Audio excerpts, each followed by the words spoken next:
Below the Bar podcast is not meant to be taken as legal advice. It is purely used for entertainment purposes. Corbin and I are not attorneys. In fact, we haven't even graduated law school yet. We don't even know if we're going to graduate. We don't even know if we're going to graduate. That's scary. So if you have any legal concerns, please, I urge you guys to seek an actual attorney. With that being said, I hope you enjoy this episode, and that's all I have to say.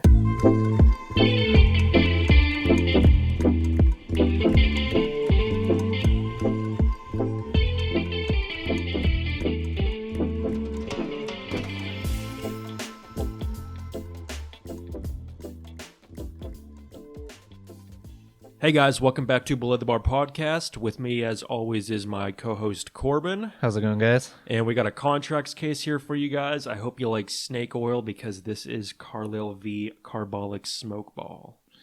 Yeah, it's interesting, and I remember whenever I first used a Carbolic smoke ball. Oh yeah, you used one? Yeah. I was worried about influenza. Sure, yeah. And I've never had an issue ever since I used the first one, but... Right, yeah. I mean, it really just...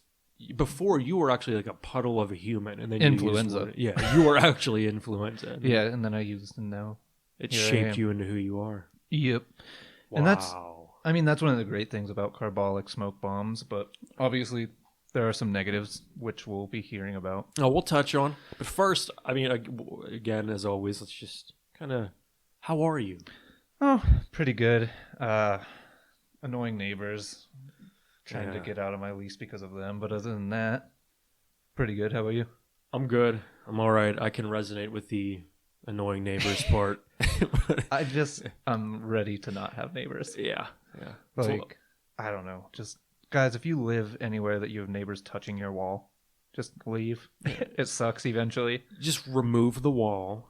Just remove the wall. So they remove the neighbors. Remove the neighbors forcefully.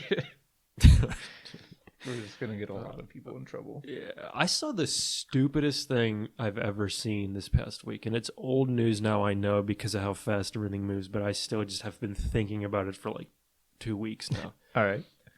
There's this woman who put Gorilla Glue in her hair. Oh, yeah. I saw that. I didn't pay a ton of attention to it, but I saw it. Yeah. Well, her reason... From what I understand was she was in a rush to go out. She ran out of product and she was just like in a pinch. So she thought, oh, Gorilla Glue. And needless to say, it didn't come out of her hair. Yeah.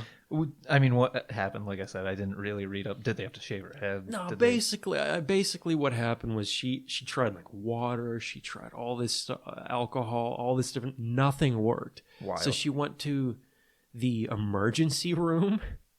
And they ended up, there was this really long process. I think they ended up using some sort of alcohol to get this off her. And she said it like burnt her scalp. And then she sued Gorilla Glue. And she'll win. Probably. Which is irritating because it's like, hey, lady, how about don't do that? Yeah.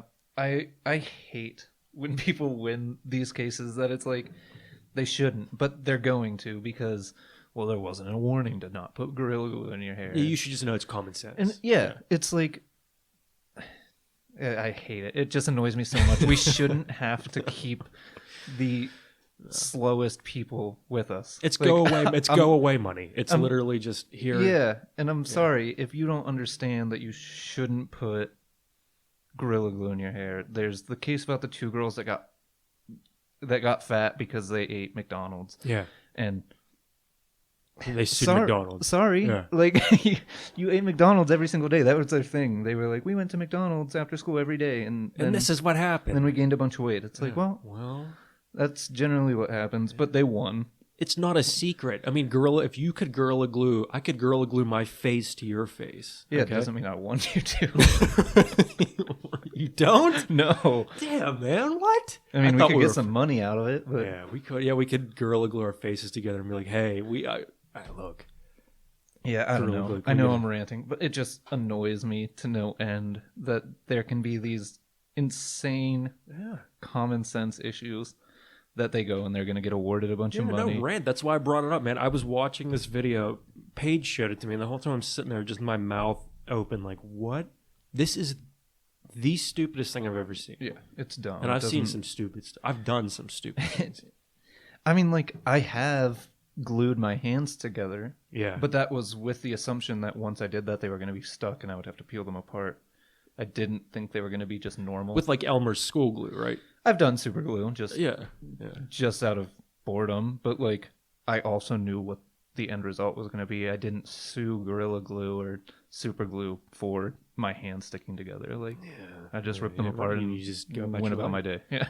I also had a painful realization that I'm crossing the threshold into old mandom. Yeah. I saw this video where there were these kids. It said, "This is how."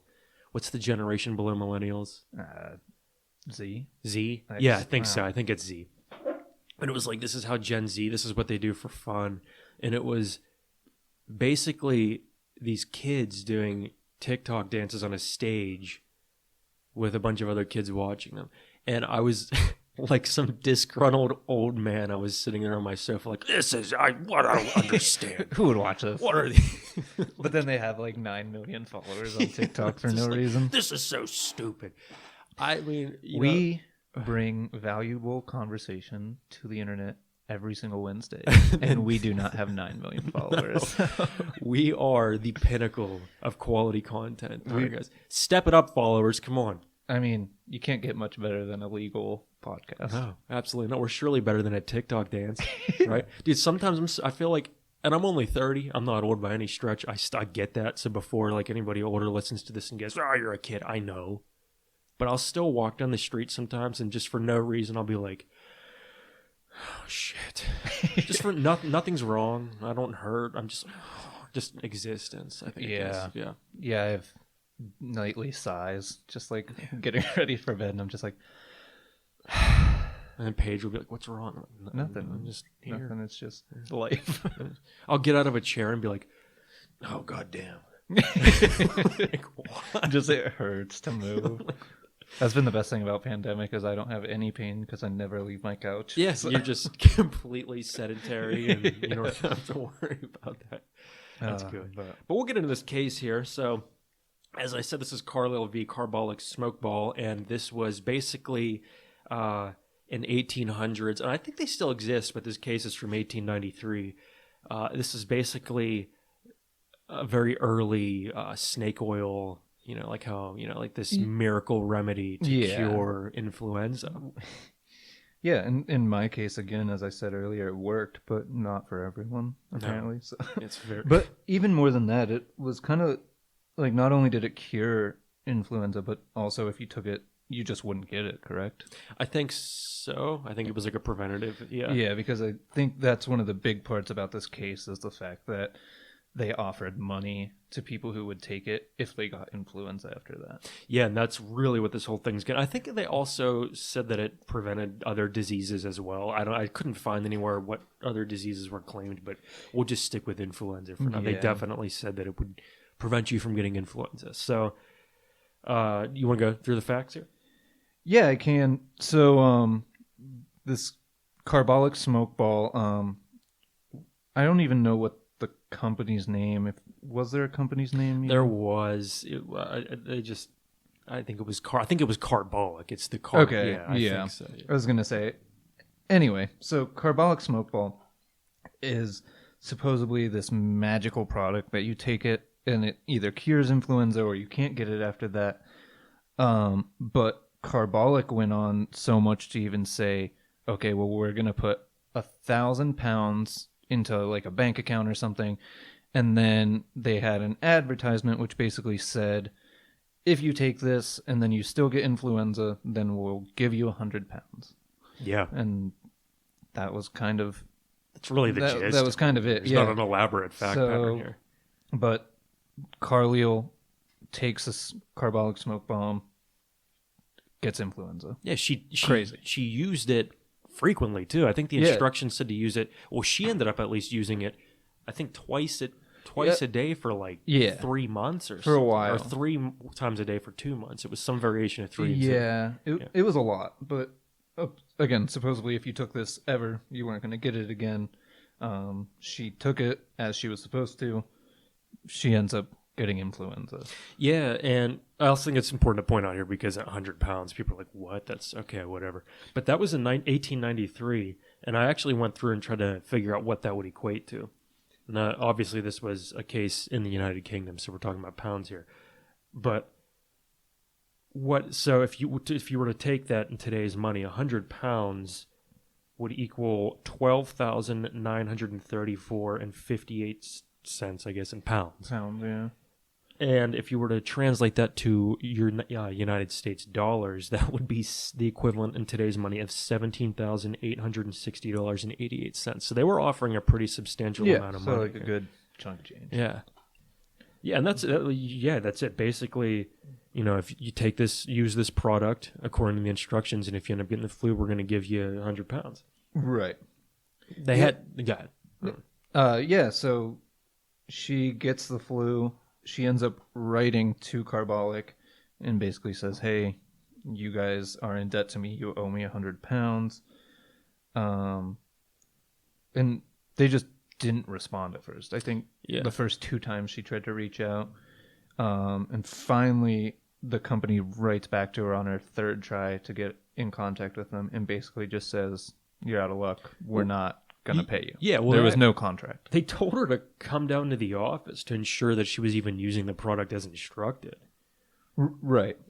And then they even said that this contract, if it even existed, it wasn't serious. They were joking. That it was a joke. Yeah, which it's messed up to be like, we were just kidding. Yeah. We didn't care if you actually got influenza. Yeah, just all, it's funny. It's funny. Come on, Carlill. And I know this is talked about later in the case, but if you were just joking, why'd you put money in a bank account to pay people? Yeah, they kind of assured their seriousness by doing so. And they do talk about that. So where we're at here is, first I think it's important we should talk about unilateral contracts. Right. Because that's essentially what's going on here. So under contract law, you have these things called unilateral contracts. It's when an offer is made that can only be accepted by performance. A unilateral contract is made. So here, the only way this can be, this offer, quote unquote, we'll just refer to it by now, can be accepted is if somebody uses the smoke ball. Right. They have to accept it by performance. Yeah, and I think an easy way to think about this is, and just one of the way I learned is with a unilateral contract, it's kind of like if I lost my wallet and I put a bunch of signs everywhere that said lost wallet, $50 reward. Whoever returns it gives me $50. Mm-hmm. Or I give them $50. Whoever returns it gives me $50. That'd be great. But here's your wallet and here's $50. like, hey, I win. Sweet. I'm going to lose my wallet all the time. Yeah. But anyway, yeah. Whoever finds my wallet and returns it, I give them $50. Yeah. The only way that contract can be legitimate is if, say, Drew finds my wallet and brings it back.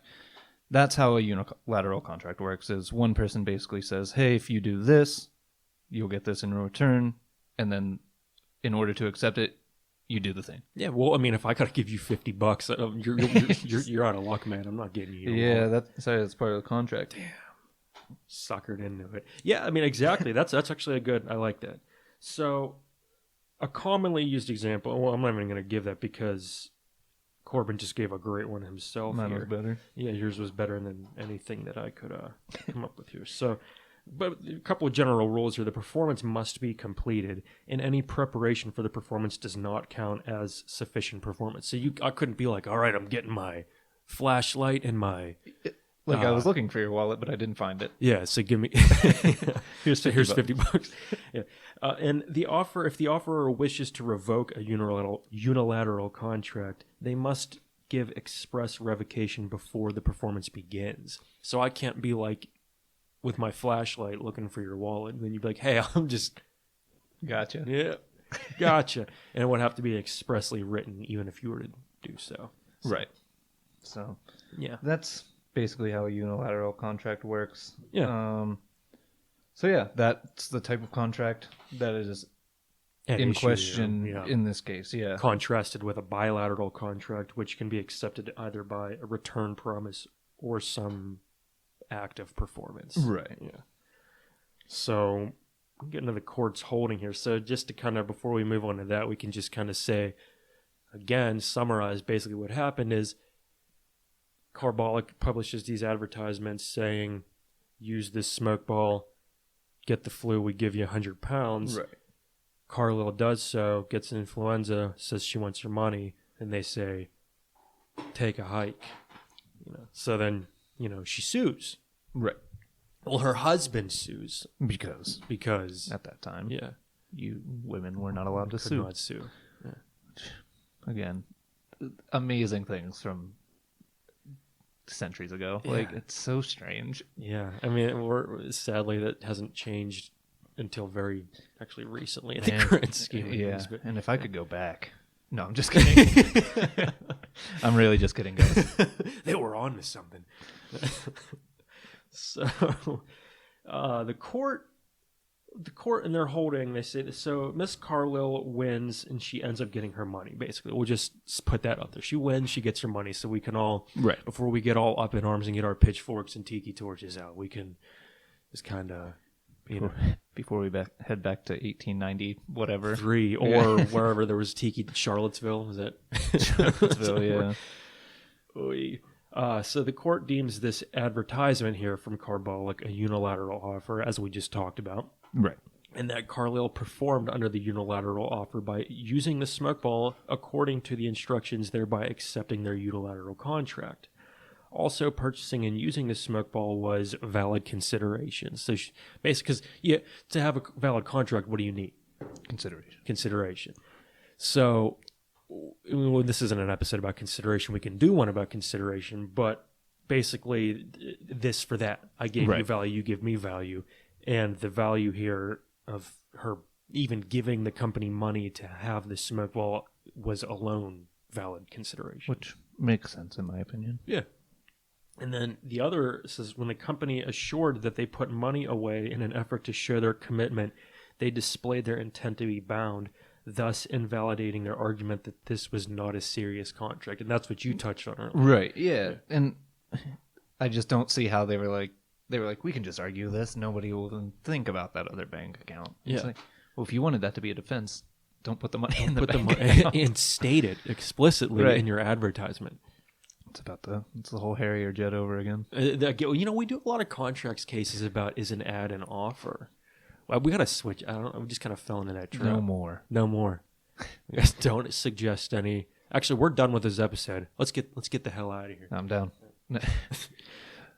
I mean, we basically are done with the episode, though. In all honesty, there's a little bit left, but just sit tight. Yeah, sit tight. Sit down. Listen. All right, so the court's reasoning. I don't know. You want to go through kind of like how they got to saying that. Aside from what I just said. Yeah. The court notes that advertisements, especially ones such as this that are offering a reward, are typically just doing what ads do, trying to manipulate someone, consumers, whatever, to purchase or use whatever product they're selling. And they do so by making these claims. And sometimes these claims are nothing more than puffery. As they say in the mere puffery. Yeah, puffery's great. Yeah. Start using that. Puffery? Yeah. I'm just puffing you, dude. Just wait, that's I'm not going to say that. Yeah, I wouldn't. But that's not the case here. It's not puffery. It's an actual valid offer. Mainly because it was so clear. Basically, it says those who use this won't get the flu.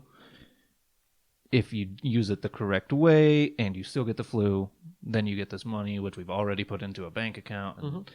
So they use all of these extra facts and all of the wording and everything like that to basically say, well, it's so clear here what you're trying to tell people to do that there's no way anybody would reasonably think that they didn't expect you to do this, or you didn't expect to pay out, basically.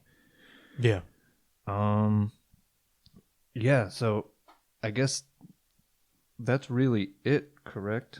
Yeah, this is a pretty straightforward case. It's a very important, it's one of the first cases people will often read or at least kind of talk about as a collateral matter in contract law. Yeah, it's an important contract case. And like I don't know. It's that, interesting. Yeah, I don't know that we specifically read this case in contract law. I think it was brought up as like as a side. Like I know we talked about carbolic smoke bombs, but I don't remember how in depth we went with it. So yeah.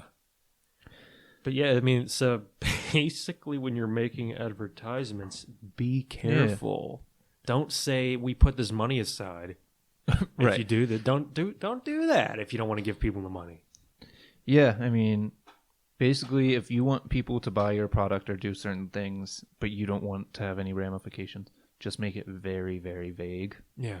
Make sure people will do it. Yeah. But make it pretty vague. That way you don't get. Yeah.